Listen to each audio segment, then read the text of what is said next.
माँ झाड़ू पोछा बर्तन सब कर दिया मैंने, अब मैं स्कूल जा रही हूँ। आपने मेरा टिफिन बना लिया? अगर बना दिया है तो दे दो ना छोटी माँ। नहीं, मैंने तेरा टिफिन नहीं बनाया, जा जाकर अपने दोस्तों के टिफिन में से कुछ खा लेना। मुझे मत बोल, मैं क्या तेरी नौकरानी हूँ? तभी अंदर से किंजल तैयार होकर आती है। माँ मैं स्कूल जा रही हूँ। रुक जा बेटी, ये ले अपना टिफिन तो लेती जा, मैंने तेरे लिए मैक्रोनी बनाई है। वाह मैक्रोनी, माँ ये तो मेरी फेवरेट है। थैंक यू सो मच माँ।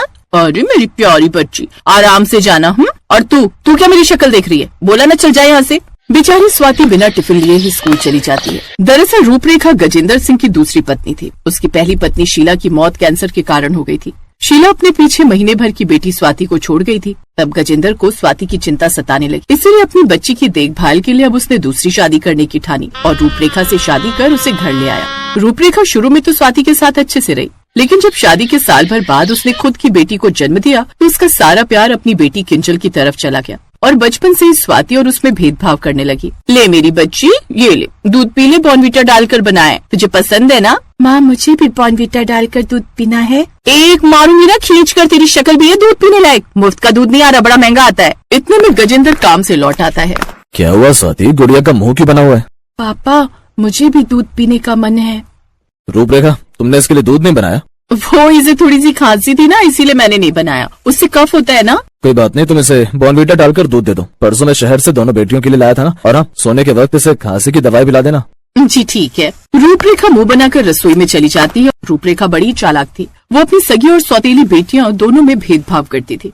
ऐसे ही कुछ दिन बाद उनके एग्जाम आने वाले थे। ये वाला प्रश्न कितना मुश्किल है, मुझसे तो हल ही नहीं हो रहा। कौन सा प्रश्न? मुझे दिखाओ किंजल, मैं तुम्हारी हेल्प करती हूँ बहन। नहीं, कोई जरूरत नहीं है मेरी बेटी को कुछ भी पढ़ाने की, वो तुमसे ज्यादा समझदार है, समझी? पढ़ मेरी बच्ची, तू खुद पढ़। और तू चलकर कपड़े धो और उसके बाद शाम का खाना भी बना कर रख ले अभी से। फिर तेरे पापा आ जाएंगे और खबरदार जो उनसे कुछ भी बताए कि कपड़े तूने धोए हैं और खाना भी तूने बनाया है, अगर उन्हें ये पता चला ना तो मुझसे बुरा कोई नहीं होगा, समझी? जा अब काम कर। लेकिन माँ मेरे पेपर आने वाले हैं। तो तूने कौन सा पढ़ लिख कर कलेक्टर लग जाना है? चुपचाप से जो कहा है वो कर, समझी? ऐसा कहकर रूपरेखा स्वाति को डांट फटकार कर काम करने के लिए भेज देती है। स्वाति बेचारी छोटे नन्हे हाथों से ढेर सारे कपड़े धोती है। जैसे ही गजेंद्र के आने का वक्त होता तो वो स्वाति को पढ़ने बिठा देती और खुद घर के कामकाज में जुट जाती। शाबाश, मेरी दोनों बेटियां कितनी होशियार हैं। दोनों ऐसे पढ़ लिख कर मेरा नाम रोशन करना। वही तो मैं भी इन दोनों से कहती हूँ और इसीलिए दोनों को हर चीज लाकर हाथ में देती हूँ। एक पानी का ग्लास तक नहीं उठाने देती इनको। स्वाति बेटी तो पिछले 2 घंटे से लगातार पढ़ रही है। क्यों स्वाति बेटी? हाँ छोटी माँ। शाबाश। अच्छा रूपरेखा, खाना बन गया तो लगा दो। जी बस तैयारी, मैं अभी लगा देती हूँ। रूपरेखा जानबूझकर स्वाति को गजेंद्र के सामने पढ़ने बिठा देती, लेकिन वो ये नहीं जानती थी कि रोज रोज इस तरह किताब लेकर बैठने से स्वाति को पढ़ाई से काफी लगाव होने लगा था और अब उसका ध्यान पढ़ाई में खूब लगने लगा। जबकि रूपरेखा किंजल को दिन रात पढ़ने के लिए बिठाए रखती, लेकिन फिर भी वो बस नाम के लिए किताब खोलकर बैठी रहती। एक दिन, तुझे मैंने कहा था मेरे सारे कपड़े अच्छे से प्रेस करने, लेकिन तुमने अभी तक एक भी कपड़ा प्रेस नहीं किया। वो माँ घर के बाकी काम निपटाकर अभी फ्री हुई हूँ, लाओ अभी कर देती हूँ। तो तू क्या एहसान कर रही है काम करके? इतना राशन पानी खाती है तो काम भी तो करेगी ना। चल जा मेरे कपड़े प्रेस कर। अभी तो मुझे 2 चैप्टर्स याद करने के लिए रह गए हैं और माँ ने काम दे दिया। कोई बात नहीं, सारा काम निपटा लेती हूँ, फिर पढ़ने बैठूंगी। यही सोचकर वो घर के कामकाज में जुट जाती है, लेकिन वो देर रात तक उसे कोई न कोई काम में लगाए रखती और अपनी बेटी को पढ़ने के लिए बिठाए रखती। रात को जब सब सो जाते तो स्वाति चुपचाप पढ़ने बैठी रहती और सुबह के 4 बजे तक पढ़ती रहती, जिसका नतीजा ये होता कि स्वाति के एग्जाम में अच्छे नंबर आते हैं और किंजल जो सारा दिन पढ़ती रहती उसके बेहद ही कम नंबर आते।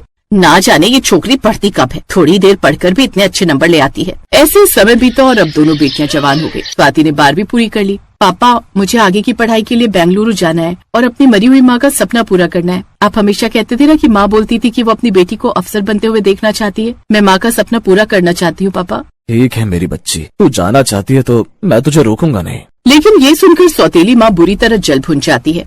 मैं देखती हूँ कैसे ये अपना सपना पूरा करती है। सुनिए, मैं क्या कह रही थी जी, अपनी किंजल भी स्वाति के साथ चली जाएगी तो ठीक रहेगा। वो भी अपने आगे की पढ़ाई वही पूरी कर लेगी और दोनों बहनों का साथ भी हो जाएगा, तो हमें किसी तरह की कोई चिंता भी नहीं रहेगी।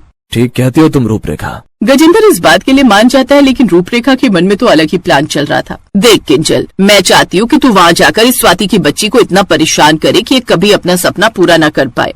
स्वाति और किंजल ट्रेन पकड़कर बेंगलुरु चली जाती हैं और वहीं रहकर पढ़ाई करने लगती हैं। लेकिन किंजल वहाँ स्वाति को किसी न किसी बहाने से परेशान करती रहती। स्वाति, मेरे सर में दर्द हो रहा है, मेरे लिए कॉफी बना दो ना। अच्छा ठीक है, अभी बनाकर लाती हूँ मैं। इसी तरह वो किसी न किसी काम में उसे लगाए रखती, लेकिन जैसे ही किंजल खुद पढ़ने के लिए बैठती तो उसे नींद आ जाती और उसी वक्त स्वाति पढ़ने बैठ जाती। अब कभी बीच में छुट्टियों में वो दोनों घर भी आती तो रूपरेखा अपनी रसोई में बस अपनी सगी बेटी की पसंद का खाना बनाकर ही उसे खिलाती। ये सब देख स्वाति की आंख तो भर आती है, लेकिन वो किसी से कुछ नहीं कहती। फिर एक रोज एक बड़ी सी गाड़ी उस गाँव में आती है, जिसके आगे पीछे और भी कई सारी पुलिस की गाड़ियाँ होती है। लगता है कोई बड़ा अफसर आया है अपने गांव में। गजेंद्र भाई, ये तो आपके घर की तरफ जा रहे हैं। हाँ चलो चलकर देखते हैं। गजेंद्र जैसे ही अपने घर पहुंचता है तभी रूपरेखा भी हॉर्न सुनकर बाहर आ जाती है। उस गाड़ी से स्वाति और किंजल बाहर आती हैं। मैं जानती थी मेरी किंजल मेरा नाम जरूर रोशन करेगी। तू बड़ी अफसर बन गई ना बेटी। आप गलत समझ रही है माँ, ये सब मेरा नहीं बल्कि स्वाति का है। वो IAS बन गई है। ये सुनकर रूपरेखा के पैरों तले जमीन खिसक जाती है तो वहीं गजेंद्र का सीना गर्व से फूल जाता है। पापा, मैंने माँ का सपना पूरा कर दिया। शाबाश मेरी बच्ची, आज तेरी मरी हुई माँ को तुझ पर गर्व होगा। हाँ पापा, वो मुझे कहीं न कहीं जरूर आशीर्वाद दे रही होगी। छोटी माँ, आप अपनी बेटी को आशीर्वाद नहीं देंगी? रूपरेखा की आंखों में पछतावे के आंसू थे। वो स्वाति से माफी मांगती है। फिर उस रोज पहली बार रूपरेखा अपनी रसोई में स्वाति की पसंद की ढेरों डिशेस बनाती है, जिसे खाकर स्वाति बड़ी खुश होती है, क्योंकि इतने सालों में ये पहली बार था जब सौतेली माँ की रसोई में स्वाति। किसी गांव में विमला नाम की एक बूढ़ी औरत थी। वो अपनी गांव की सहेलियों के साथ किटी पार्टी कर रही थी। आजकल के लड़के लड़कियों का चक्कर मुझे बिल्कुल समझ नहीं आता। जिसे देखो वही लव मैरिज कर रहा है।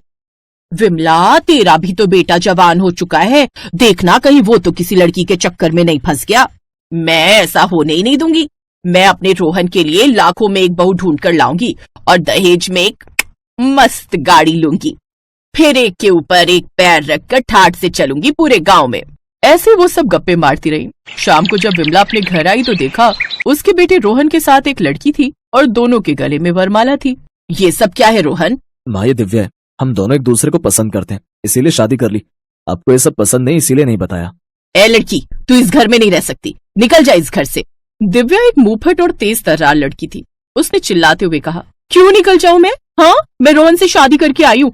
अगर मुझे इस घर से निकालने की या मुझ पर अत्याचार करने की जरा भी कोशिश की तो मैं पुलिस में कंप्लेन कर दूंगी। तुम सब पूरी जिंदगी जेल में चक्की पीसोगे, समझे? इतना कहकर दिव्या अपने कमरे में चली गई। विमला का दिमाग खराब हो गया। किस बदतमीज लड़की से शादी कर ली है तूने? इतना कहकर विमला भी गुस्से में अपने कमरे में चली गई। वो कुछ कर भी नहीं सकती थी। रात को जब दिव्या खाना बनाने गई तब, मेरे लिए पालक पनीर बनाना। ये घर है, कोई होटल नहीं जो सबके लिए बना रही हूँ, वही खाना पड़ेगा, और मैं कोई जहर नहीं बना रही। ऐसे जब देखो तब इन दोनों सास बहुओं के बीच जंग हुआ करती थी। कहाँ विमला का सपना था दहेज में कार लेने का, और मिल गई उसे मुंहफट बहू। दिव्या भी रोहन के ऑफिस जाने के बाद हर रोज तैयार होकर कहीं जाया करती थी। ऐसे दिन बीत रहे थे। फिर एक दिन जब रोहन काम पर गया हुआ था तब विमला की सहेलियां उसके मजे लेने उसके घर टपक पड़ी। और विमला, कैसी चल रही है तेरी कार? बहू तेरी सुनती भी है या नहीं? तभी दिव्या तैयार होकर अपने कमरे से बाहर निकली। दिव्या, हम लोगों के लिए चाय बना कर ला। मैं कोचिंग जा रही हूँ, एक नौकरी के इंटरव्यू की तैयारी कर रही हूँ मैं। इस घर की बहू होकर नौकरी करेगी तू? चल जा, जाकर चाय बना कर ला। दिव्या आग बबूला हो गई। मैं आपकी नौकरानी नहीं हूँ, ना ही आपने मुझे खरीद रखा है। मेरा जो मन होगा वो करूंगी। मैं वो पुराने जमाने की बहू नहीं हूँ जिन्हें आप जैसी सास दबा कर रखती थी। इतना कहकर दिव्या वहां से चली गई। बड़ी आई, यही है तेरी लाखों में एक बहू। चलो बहनों, घर चलते हैं। इधर विमला का चेहरा गुस्से से लाल हो चुका था। किस्मत ही खराब है मेरी, जैसा सोचा था वैसा कुछ भी नहीं हुआ। ना ही दहेज में गाड़ी मिली और ना ही पैसे। क्या फायदा हुआ शादी करने का? इस चुड़ैल को तो इस घर से निकालना ही होगा। अगले दिन रोहन के काम पर जाने के बाद विमला गांव में किसी पंडित जी से मिली। पंडित जी, आपसे तो कुछ छुपा नहीं है, आप तो सब जानते हो। मुझे बस कोई अच्छी सी लड़की ढूंढ कर दे दो, जिससे मैं अपने बेटे की फिर से शादी करूंगी और उस डायन को बाहर कर दूंगी। आपके बेटे के लिए एक लड़की है? ठीक है पंडित जी, आप इसे मेरे घर भेज देना। विमला अपने घर आकर बैठी ही थी कि थोड़ी देर बाद पंडित जी द्वारा भेजी हुई लड़की रागिनी आ गई। अरे आओ आओ, आराम से बैठो। तुम इस घर की बहू बनने वाली हो। सामने किचन है, हम दोनों के लिए चाय बना कर लाओ। शर्माओ मत, तुम्हारा ही घर है। जी माँ जी। रागिनी चाय बनाने लगी। दिव्या ये सब बहुत देर से सुन रही थी। वो गुस्से में किचन में गई और ये मेरा किचन है, किसी अनजान को यहाँ परमिशन नहीं है, निकल यहाँ से। मुझे माँ जी ने बुलाया है, इस घर की होने वाली बहू हूँ मैं। ऐसे दोनों के बीच लड़ाई झगड़ा होने लगा। एक दिन तो हद ही हो गई। दिव्या, तू अब इस घर से निकल जा। तुझे न ढंग से बात करनी आती है न इज्जत करनी आती है। मैं रोहन की शादी रागिनी से कराऊं, तो निकल जा। ठीक है, अगर रोहन इससे शादी करने को तैयार है तो मैं निकल जाती हूँ इस घर से। दिव्या उसी वक्त गुस्से में घर से बाहर चली गई। विमला बहुत खुश हुई। अच्छा हुआ चली गई, अब मैं आराम से तेरी शादी रोहन से कराऊंगी। शाम को जब रोहन घर आया तो उसे दिव्या नहीं मिली। अरे किसे ढूंढ रहा है तू? तेरी दिव्या ये घर छोड़कर चली गई, लेकिन तू टेंशन ना ले, मैं तेरी शादी इस लड़की से कराऊंगी। मुझे किसी से शादी नहीं करनी, मैं जा रहा हूँ दिव्या को ढूंढने। रोहन अपनी बीवी को ढूंढने चला गया। रात को इधर विमला और रागिनी गप्पे मारने लगी। माँ जी, मुझे नींद आ रही है, मैं सोने जा रही हूँ, आप भी सो जाइए। मुझे नहीं लगता रोहन जी इतनी जल्दी आएंगे। सही कह रही है तू, बड़े दिनों बाद सुकून की नींद सो पाऊंगी मैं। विमला अपने कमरे में जाकर सो गई। कुछ देर बाद अचानक बर्तन गिरने की आवाज से विमला की नींद खुल गई। अभी भी कुछ अजीब सी आवाजें आ रही थी। ये आवाजें कैसी? कहीं चोर तो नहीं घुस आया? देखना पड़ेगा। विमला दबे पांव आई तो देखा रागिनी घर का सामान चोरी कर रही थी। रागिनी, तू ये क्या कर रही है? तभी रागिनी ने बेलन उठाकर जोर से विमला की खोपड़ी पर मारा और भाग गई। विमला के सर पर गहरी चोट आ गई। विमला बेहोश हो गई। थोड़ी देर बाद रोहन और दिव्या वापस आ गए। विमला को इस हालत में देखकर दोनों हैरान हो गए। माँ जी को तुरंत हॉस्पिटल ले जाना होगा, इनके सर पर गहरी चोट लगी है। रोहन और दिव्या विमला को हॉस्पिटल लेकर गए। करीब 2 घंटे बाद उन्हें होश आया। सारी रात वहीं गुजर गई। आप ऑफिस जाओ, मैं माँ जी के पास हूँ। रोहन को अर्जेंट काम था, इसलिए वो काम पर चला गया। 4-5 दिनों तक दिव्या ने विमला की उस हॉस्पिटल में खूब सेवा की। अब उसके घाव भी भरने लगे, पर अभी तक ना ही दिव्या विमला से बात कर रही थी और ना ही विमला दिव्या से। एक रात देखा माँ, आपको दिव्या पसंद नहीं थी, पर उसी ने आपकी सेवा की। जब से आप यहाँ भर्ती हो तब से वो कहीं नहीं गई, और जिसको आप लेकर आई थी वो चोर निकली। मुझे माफ कर दे बहू, आज से तू ही मेरी बहू है। माँ जी, आज आप डिस्चार्ज होने वाली हैं, पर इसके अलावा एक और खुशखबरी है। मैं जिस नौकरी की वजह से परेशान थी ना, उस नौकरी के लिए लाखों लोगों ने अप्लाई किया था, पर उन लाखों लोगों में से कंपनी ने मुझे चुना है। मुझे कुछ एडवांस मिला था, तो डाउन पेमेंट करके मैंने कार ले ली है। रोहन आज उसी कार से आए हैं। आज मैं आपको अपनी कार में घर ले चलूंगी। विमला की आंखों से खुशी के आंसू छलक पड़े। दिव्या अपनी सास को कार में बिठाकर गांव पहुंची। उसकी सारी सहेलियां उसे बड़े ही ध्यान से देख रही थी। ये खुशी विमला से बर्दाश्त नहीं हुई। वो जैसे ही कार से बाहर निकली, उसने दिव्या को गले से लगाया और जोर जोर से रोने लगी। रोहन ये नजारा देखकर बहुत खुश हो रहा था। अरे अब क्यों रोती है बिमला? तेरा कार वाला बरसों पुराना सपना तेरी बहू ने पूरा कर दिया है। अब हर रोज ठाट से घूमना इस गाड़ी में। उस दिन के बाद रोहन, दिव्या और बिमला खुशी खुशी एक साथ रहने लगे।